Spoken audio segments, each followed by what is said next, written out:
Hey there everyone, how's it going? Before we get into this review, I just want to say that this will probably be the last video of the year, unless I manage to get my full spoiler review for The Last Jedi done.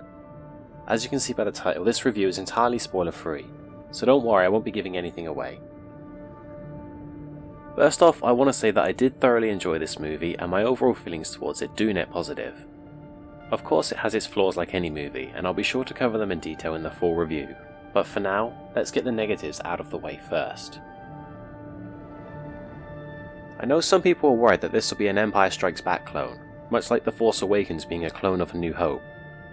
While I don't think this movie is as similar to Episode 5 as The Force Awakens is to Episode 4, it does follow a similar theme to Empire Strikes Back.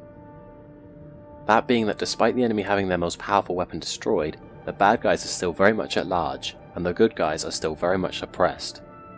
I must say that I do think the film managed to capture this feeling very well. Of course this movie has its own flavour to it as well, with some cool elements that weren't in The Empire Strikes Back. One of my biggest criticisms is that I feel a couple of characters were misused. Most dissatisfactions with The Force Awakens seem to come from fans of the old continuity, or people who are very familiar with the original movies. But I will say that even casual fans will find it easier to find flaws in this movie. I can't go into too much detail, and I'll save it for the full review. Now this movie is very enjoyable, and it featured some really cool scenes that I really enjoyed, and wasn't expecting to see. The action scenes were as excellent as ever, the different environments looked and felt fantastic, the music is atmospheric as ever, still feeling like Star Wars, but with its own personality, and there's even some nice nods to the older movies that I think anyone who's at least seen the older movies will appreciate. It was nice to see some characters get a bit more usage out of them too. For example, Poe Dameron is more heavily featured in this movie, but not too much. This I feel is a good thing, as it gives us more time with characters that we grew to like from the previous movie, but didn't get to spend a lot of time with. I know not everyone cares for Poe, but I like him. This movie is very atmospheric. Scenes that are meant to feel dire, feel dire.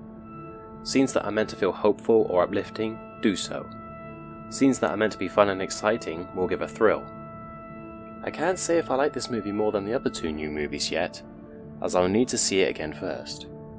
Also, I don't know if anything from the Resurrection DLC for Battlefront 2 is referenced or included in this movie, as I haven't seen it yet, so I can't say if they have any ties to each other. To briefly summarise, this is a movie that even the casual moviegoer can enjoy. Hardcore fans may find it harder to enjoy, but there are still many things in it that they will appreciate. You will find things that you really enjoyed and things that you didn't, but if you're looking for an exciting and atmospheric movie, I highly recommend that you grab yourself a ticket and go out and enjoy yourself.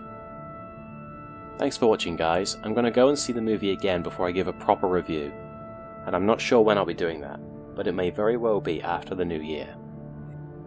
Of course, be sure not to leave any spoilers in the comments for those who haven't seen the movie yet. Since this will likely be my last video of the year, I'll say have a great Christmas, or if you don't celebrate it, enjoy the rest of 2017, and like always, may the Force be with you.